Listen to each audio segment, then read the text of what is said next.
September 5 mother Teresa. ജീവിച്ചിരിക്കുമ്പോൾ തന്നെ വിശുദ്ധ എന്ന് ജനങ്ങൾ വിളിച്ചു തുടങ്ങിയ ഇന്ത്യയുടെ പ്രിയപ്പെട്ട മദർ തെരേസയുടെ ഓർമ്മ തിരുനാൾ ദിവസമാണിന്ന്. വിശുദ്ധരുടെ മരണ ദിവസമാണ് സാധാരണയായി ഓർമ്മ ദിവസമായി ആചരിക്കുന്നത്. ഭൂമിയിലെ മരണം സ്വർഗത്തിലെ ജനനമാണ് എന്നാണ് വിശ്വാസം. ഇന്ത്യയിൽ മാത്രമല്ല, ലോകം മുഴുവനും ഈ വിശുദ്ധിയുടെ അനുഗ്രഹങ്ങൾക്കായി പ്രാർത്ഥിക്കുന്നവർ ഏറെയുണ്ട്. പാവങ്ങളുടെ അമ്മയായ മദർ തെരേസയെ പറ്റി എഴുതാൻ ഏറെയുണ്ട്.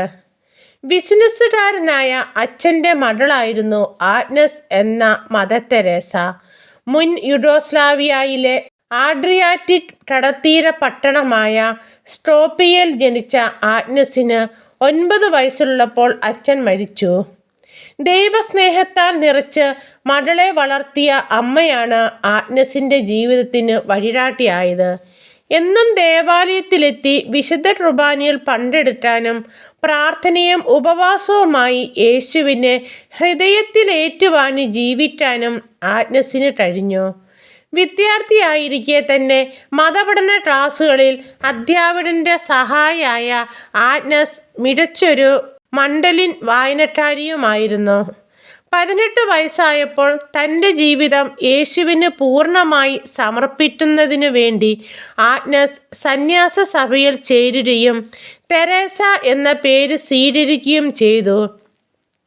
ഓസ്ട്രിയ, സ്വിറ്റ്സർലൻഡ്, ഫ്രാൻസ് എന്നിങ്ങനെ വിവിധ രാജ്യങ്ങൾ സന്ദർശിച്ച് തെരേസ പ്രേക്ഷിത പ്രവർത്തനം നടത്തി. 1929 തെരേസ കൊൽക്കത്തയിലെത്തിയത്. അധ്യാപന പഠനം പൂർത്തിയാക്കി 1937 കൊൽക്കത്തയിലെ സ്കൂളിൽ പ്രധാന അധ്യാപികയായി. കൊൽക്കത്തയിലെ അന്നത്തെ അവസ്ഥ തെരേസയുടെ ഹൃദയത്തെ വേദനിപ്പിച്ചു. ആതുരാലയങ്ങളിലെയും ചേരികളിലെയും പാവപ്പെട്ടവരെ ശുശ്രൂഷിക്കുന്നതിലായിരുന്നു അവരുടെ ശ്രദ്ധ.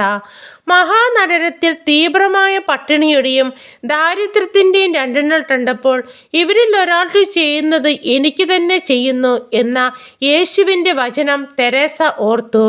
കൊൽക്കത്ത കേന്ദ്രമാക്കി ഉപവിയുടെ സഹോദരിമാർ മിഷണറീസ് ഓഫ് ചാരിറ്റി എന്ന സന്യാസിനി സമൂഹത്തിന് രൂപം കൊടുക്കാൻ പ്രേരണയായത്. ഞാൻ ചേരികളിലേക്ക് ഇറങ്ങിച്ചെല്ലും, അവിടെ ദുരിതം അനുഭവിക്കുന്നവർക്ക് വേണ്ടി സ്വയം അർപ്പിക്കും, തെരേസ പ്രഖ്യാപിച്ചു. കൊൽക്കത്തയിലെ ചേരികളിലേക്ക് ഇറങ്ങിച്ചെന്ന് അവരോടൊപ്പം ജീവിച്ച സിസ്റ്റർ തെരേസ പാവപ്പെട്ടവരുടെ അഭയസ്ഥാനമായി പെട്ടെന്ന് മാറി. ഒട്ടേറെ പേർ ഈ ദൗത്യത്തിൽ പങ്കുചേരാൻ അവരോടൊപ്പം ചേർന്നു. രോഗികൾ, വൃദ്ധർ, നിരാലംബർ, കുട്ടികൾ തുടങ്ങിയവർക്കായി തൻ്റെ ജീവിതം തെരേസ സമർപ്പിച്ചു. എൻ്റെ രക്തം അൽബേനിയയുടേതാണ്, എൻ്റെ പൗരത്വം ഇന്ത്യയുടേതും. വിശ്വാസപ്രകാരം ഞാൻ കത്തോലിക്ക സന്യാസിനിയാണ്. ഞാൻ വിളിക്കപ്പെട്ടിരിക്കുന്നത് ലോകസേവനത്തിനും. എൻ്റെ ഹൃദയം കർത്താവായ യേശുക്രിസ്തുവിൻ്റെ ഹൃദയത്തോട് പൂർണ്ണമായി കടപ്പെട്ടിരിക്കുന്നു. മദർ തെരേസ ഒരിക്കൽ പറഞ്ഞു, നോബൽ സമ്മാനം, പത്മശ്രീ എന്നിവയുൾപ്പെടെ ആദരങ്ങൾ മദറിനെ തേടിയെത്തി. നോബൽ സമ്മാനം ഏറ്റുവാങ്ങിയ ചടങ്ങിൽ മദർ പറഞ്ഞു, ഇന്ത്യയാണ് എൻ്റെ രാജ്യം. 1997 മദർ തെരേസ എന്ന പ്രകാശ ഗോപുരം പൊലിഞ്ഞപ്പോൾ അവർ വിത്തിട്ട സഭ ലോകത്തിൻ്റെ മിക്ക ഭാഗങ്ങളിലും വളർന്നു വ്യാപിച്ചു കഴിഞ്ഞിരുന്നു. മദറിൻ്റെ കാരുണ്യ സ്പർശം ലോകമെന്നെ ഏറ്റുവാങ്ങിയ കൊൽക്കത്ത മദറിൻ്റെ മരണവാർത്ത കേട്ട് പൊട്ടിക്കരഞ്ഞു. അത്രയേറെ കൊൽക്കത്തയുടെ ഹൃദയം കവർന്ന വിശുദ്ധിയായിരുന്നു അവർ. കൊൽക്കത്തയുടെ മാത്രമല്ല, ഇന്ത്യയുടെയും ലോകം മുഴുവൻ്റെയും എന്നതാവും കൂടുതൽ ശരി. നമുക്കും നമ്മുടെ നിയോഗങ്ങളെല്ലാം മദർ തെരേസയോട് പറഞ്ഞു പ്രാർത്ഥിക്കാം. നന്മ നിറഞ്ഞ മറിയമേ സ്വസ്തി, കർത്താവ് അങ്ങയോടുകൂടെ സ്ത്രീകളിൽ അനുഗ്രഹിക്കപ്പെട്ടവളാവുന്നു. അങ്ങയുടെ ഉദരത്തിൻ ഫലമായി ഈശോ അനുഗ്രഹിക്കപ്പെട്ടവനാവുന്നു. പരിശുദ്ധ മറിയമേ തമ്പുരാൻ്റെ അമ്മേ, പാപികളായ ഞങ്ങൾക്ക് വേണ്ടി എപ്പോഴും ഞങ്ങളുടെ മരണസമയത്തും തമ്പുരാനോട് അപേക്ഷിച്ചുകൊള്ളണമേ. ആമേൻ. പിതാവിൻ്റെയും പുത്രൻ്റെയും പരിശുദ്ധാത്മാവിൻ്റെ നാമത്തിൽ, ആദിയിലെ പോലെ ഇപ്പോഴും എപ്പോഴും എന്നേറ്റും ആമേൻ.